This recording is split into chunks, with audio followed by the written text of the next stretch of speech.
and welcome back to another practice with me in real time. Today we're going to do a cute little session. Yesterday I had an oboe lesson, and usually the practice session after my oboe lesson looks a little bit different from the other practice sessions that I usually do.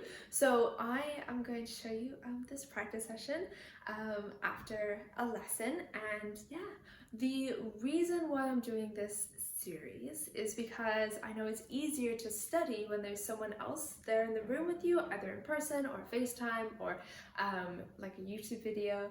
And I thought, why don't we just do that for practicing as well? So that's why I'm here, that's why we're here, and that's what we're going to be doing today.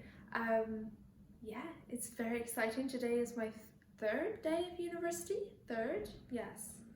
1, 2, 3, yes, third. Third day of university, and it's been so hectic, so unbelievably hectic. Yeah, if you want to know more about kind of what I'm up to music school wise, let me know in the comments. But yeah, it's been very hectic and but very exciting, very much exciting. And I had an oboe lesson yesterday, and we're gonna get into it. So I don't want to talk much, I just want to get into it. I might tell you what I'm doing. I have, look, it's on the floor, but I have a little list of some things that I'm going to cover, which is very exciting, and we're going to get into it. Basically, the lesson after my, or the practice session after my oboe lesson tends to be basically the stuff that we worked on. So for instance, if my oboe teacher is like, okay, we're working on this in the lesson, but then when you practice at home for next week, please prepare this, that, and the other. The lesson right after my oboe lesson doesn't necessarily focus on those things that I need to prepare for next week. Rather, it focuses on the things that that we worked in the lesson to kind of cement it and make it more solid in my brain. And so that's what we're going to be doing in this session. So I am not going to talk much, I'm pretty sure I said that before. But we're just going to get right into it, and I'm just going to build my own stand. And yeah, so feel free to put me in the corner, turn me down, turn me off, whatever helps you focus, because ultimately all of these practice with me videos are to help you focus in whatever you're doing, whether that's studying, read making, practicing, anything. And yeah, let's just focus on the tasks that we have to do today. All right, brilliant, let's get started.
I realised I'm quite dehydrated actually, so I just got some water. It's very important as musicians to be hydrated.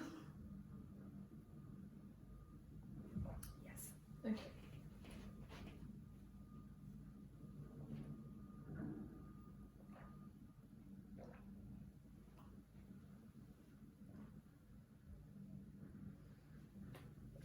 Okay, so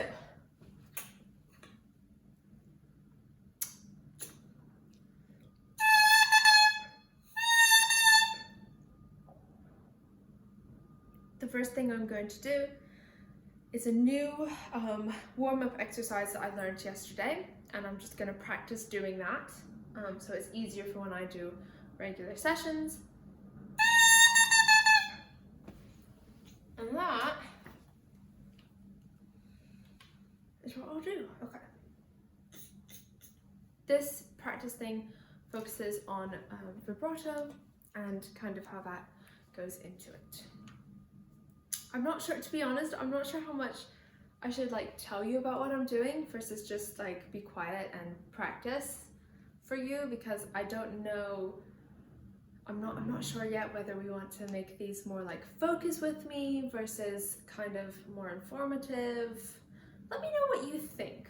How do you want to use these videos? I guess that's the question. How do you want to use these videos? Let me know in the comments. I'd be very grateful to know. Okay, all right, so let's start with, sorry, everything's on the floor.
That's good to start. That was kind of interesting. It's a different practice situation, I guess. I don't know if that makes any sense. I'm just really being very curious. This is something new. Very curious about everything. Why am I playing it like this? Why am I doing this, that, the other, etc. Really kind of every time I have a new goal. This is a newfound third day of university situation goal, and that's kind of every time I play my instrument, play the oboe, I question things, right? I'm like, why do I want to do this? Why do I want to do that? And I think that is helpful. So we'll see how that goes. You keep me accountable. Okay. All right, let's do.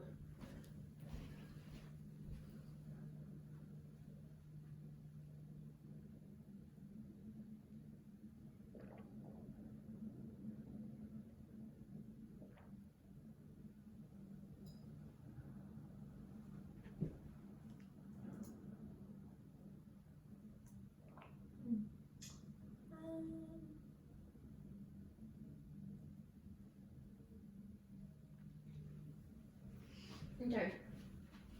The next thing that we kind of went over was something in the Farrelling, etudes, and I'm just kind of pinpointing those things to make sure that I understand them on my own, I guess. Okay.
So, duh.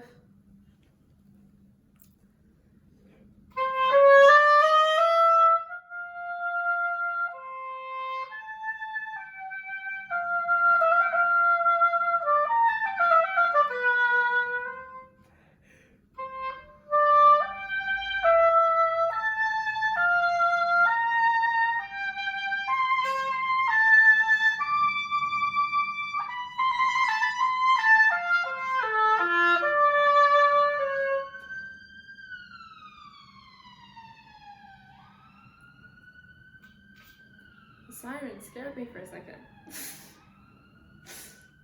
I keep getting scared by loud noises when I play the oboe. Anyway, okay.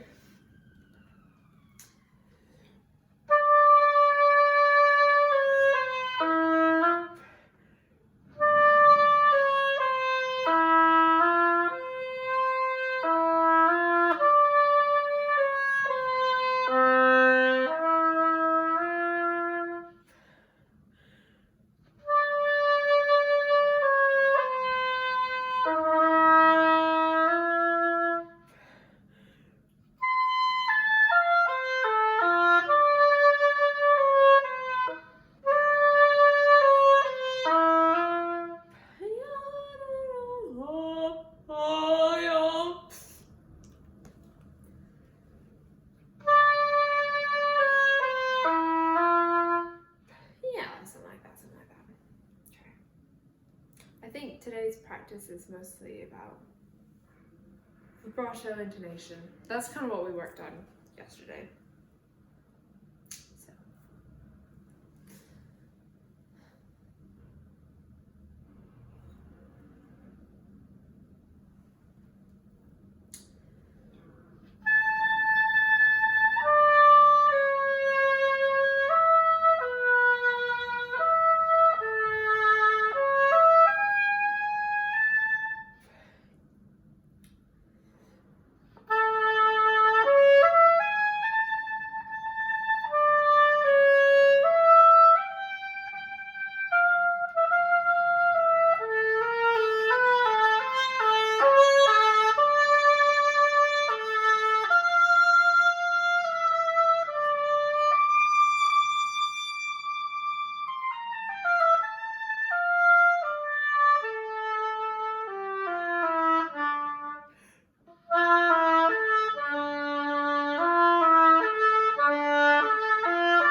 Okay.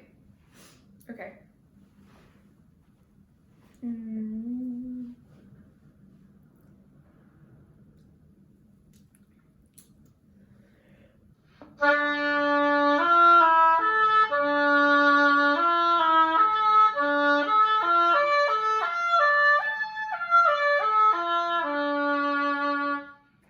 Something like that. My face is tired. If you don't already know this, if you're new here, I have just moved from the States to the UK. I am a dual citizen, so I'm British and American. And I just moved from the States to the UK to study oboe at the Royal Conservatoire of Scotland, which is very exciting. But the thing about that is that I am transitioning from the American way of oboe playing to the British way of oboe playing. And it's very different. It's also very similar, but it's also very different. And so the way I like hold my embouchure and my breath and how I aim in notes and understand the rules of intonation, all of these things is very different. And so I'm kind of not relearning, but learning a new way of doing it. And because of that, I'm working muscles around here that I didn't use when I played the long scrape, the American way of playing. And so they get tired because I'm starting to use them now, you know what I mean? Like, it's interesting. But it's very exciting. It's all very exciting. And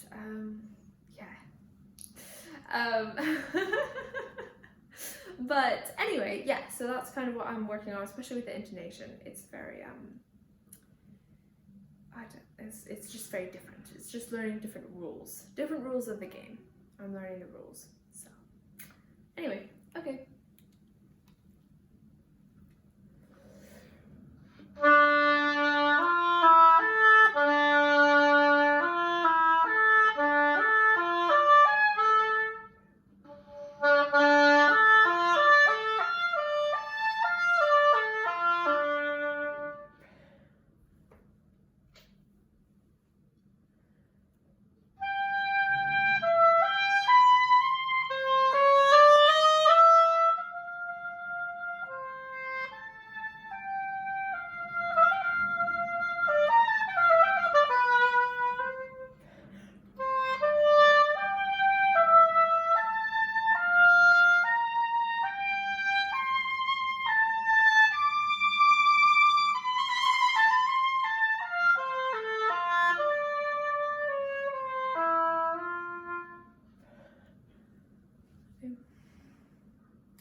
All right.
I'm gonna take a wee break just because of my face, and we will commence again with the next bit of the stuff I want to cover in this session, and then I'm gonna get ready and go to a class. Very exciting! Okay, I'll be back.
Okay, we are back and better than ever. I just have one more quick thing to do, and then I gotta skedaddle. Before I do this, I want to show you something cool. I got, because I'm in a new flat, I don't know if you can see this, there's a bookshelf here. I think you can see like here. There's books on it now. It's very exciting. I love learning languages. And so I have some books. There are some Japanese books here. And then I also have some Swedish books, some French books, some German stuff as well. Yeah, it's all good, it's all good. But the book that I want to show you, which is very exciting, is this book. I love how I decide to hold my oboe and try to maneuver the book at the same time. This book, which if you are an oboist, is a very cool book. It has pages inside, obviously, but of reeds, of like pictures of different famous oboists' reeds. This is so like nerdy, but if you're an oboist, it's lovely. And it's like just pictures and pictures of like their reeds and the measurements of the reeds. And if you're a reed maker, that's really important. So anyway, I put this book on the shelf today. It's very exciting. It's called Understanding the Oboe Reed by Graham Salter. And then also, to kind of go along with this whole situation of the practice session after the lesson, what does that practice session look like? The first step to doing what I do after my lesson, which is having a practice session specifically about what we went over in the lesson, is to write notes from the lesson. And these books are all filled with notes from my lessons. There's a lot. Like this one, there's stuff written on the covers because I ran out of paper. It's just, they're all filled, absolutely filled. And basically what I write in them is kind of the notes from the lesson. So, you know, if I work on this specific excerpt or etude, I, you know, write the name of it and then all of the notes that we talked about, what I want to work on, etc. And that makes this type of practice session possible, right? Now I have this book, this one, and I've written the notes from the lesson, and now when I have a practice session that is, you know, the first practice session after my lesson, I have this, right? I have this this kind of anchor to make sure that I cover everything that we went over. It's just a really good way to make the most out of your lessons, because we all know that music lessons can be expensive and we gotta make the most out of them. So anyway, I wanted to show you, I put all of these books on the shelf and I forgot how many books of just lesson notes I have. And it's so good to keep these books as well, because I'm like, oh, I had a lesson with this specific teacher, I remember, but I don't remember what they said. I literally open this book and it feels like I had the lesson the day before. So it's really good, really good. I highly recommend taking practice notes and lesson notes, that's what I mean. Okay, let's go back to the last situation that we have here, and then I do have to go to class.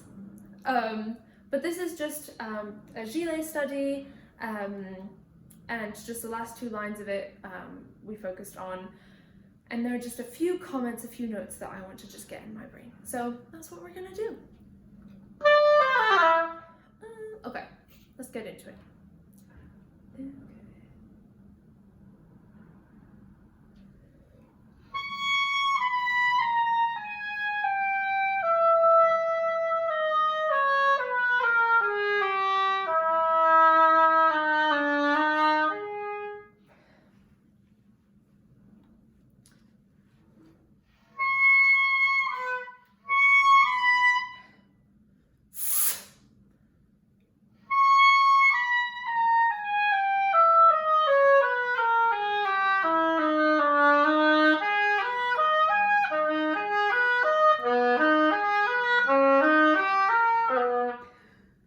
Yada yada.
There's a new fingering situation that I didn't know about that my teacher told me. This kind of a trick, but like some oboe tricks aren't worth doing because they kind of just sound rubbish. But this one actually is helpful. I just need to learn how to do it properly. yeah.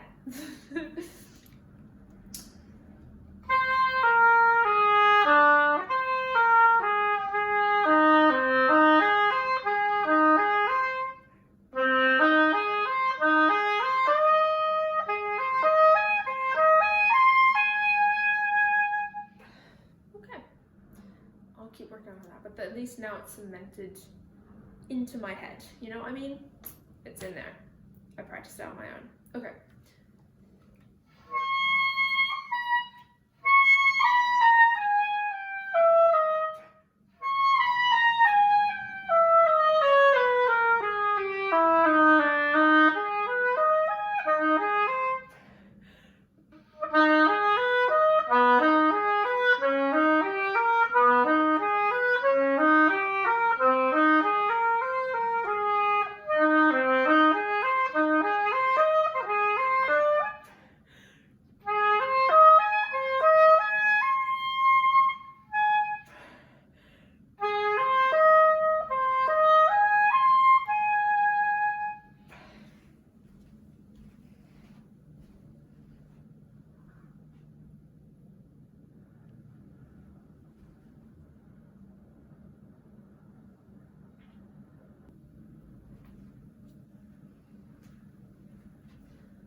Alright, that's about it. I gotta skedaddle, I gotta run. Yeah, I hope that this was helpful. This was kind of more a video of something like a process that I do, right? It was like a focus with me, a practice with me, but I also kind of showed you how I navigate that lesson after, the session after the lesson. I keep mixing up those words. Yeah, so that's kind of what I do. And now that I have that, it's stuck in my head and it's good. And now I can kind of move on to the next thing and still get the best of that. Do you know what I mean? To be honest, I feel like the oboe lesson, or any lesson, doesn't end when you leave the lesson room. You still write notes and you have that first practice session, and then I think once you have that first practice session and you kind of go through those things on your own, that's when the oboe lesson ends. Does that make sense? That's kind of, in my head, that's kind of what I do. Yeah, so anyway, that was it for this session. I hope that this helped you focus, or if you just watched this for like how I do this session, I hope you enjoyed it. But yeah, I hope it helped you, whether you were focusing or not. If you enjoyed this video, please do let me know in the comments. I'd be so grateful to hear from you. And of course, if you feel like it, like, subscribe, do anything, you know, all the things if you want to. It's cool. And I will see you in the next Practice With Me session. All right, bye!